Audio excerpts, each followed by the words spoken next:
Je veux m'adresser aujourd'hui à toutes les femmes de France. Le 30 juin et le 7 juillet, vous voterez aussi pour vos droits. Depuis quelques jours, l'extrême gauche diffuse des caricatures, des mensonges et cherche à s'arroger le monopole de la défense des droits des femmes, rien que ça. Demain, je serai le Premier ministre qui garantira de manière indéfectible à chaque fille et à chaque femme de France ses droits et ses libertés. L'égalité entre les femmes et les hommes, la liberté de s'habiller comme on l'entend, le droit fondamental à disposer de son corps sont des principes non négociables en France. La femme est libre et elle le restera.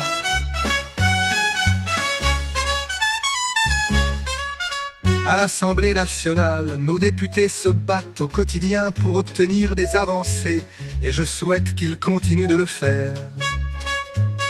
Ces derniers mois, nous nous sommes battus pour une meilleure prise en charge des femmes atteintes d'endométriose, pour le rétablissement de la demi-part fiscale pour les veuves, ou encore pour l'augmentation des places d'hébergement d'urgence pour les femmes victimes de violences.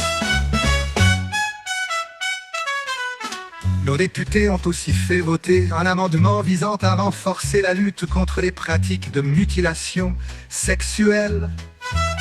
Un traumatisme à vie pour toutes celles qui en sont victimes. Lorsque des propositions de bon sens sont venues d'autres partis politiques, nous les avons votées sans sectarisme et avec l'unique obsession de protéger les femmes. Je pense à la prise en charge intégrale par l'assurance maladie des soins liés au traitement du cancer du sein. Parce qu'aucune femme ne doit craindre qu'un jour, un seul de ses droits ne soit remis en cause. Marine Le Pen a soutenu l'inscription de l'interruption volontaire de grossesse dans la Constitution. Si je deviens Premier ministre, j'irai plus loin dans la défense des droits des femmes en luttant contre les déserts médicaux et particulièrement contre les déserts gynécologiques dans le cadre du cumul emploi-retraite pour les médecins. Les revenus tirés de leur activité professionnelle seront exonérés d'impôts.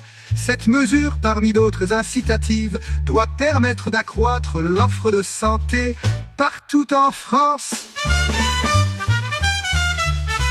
Nous mènerons par ailleurs une lutte implacable contre l'insécurité qui fait régresser la liberté de chaque femme de France de se déplacer dans les rues et dans l'espace public.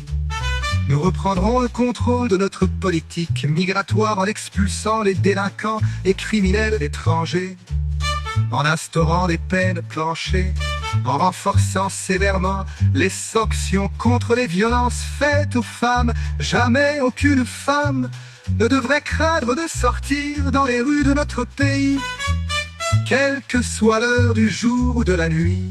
La France est ce pays de liberté où les femmes doivent être respectées. Alors femmes de France, les dimanches 30 juin et 7 juillet, je compte sur vous. Votez!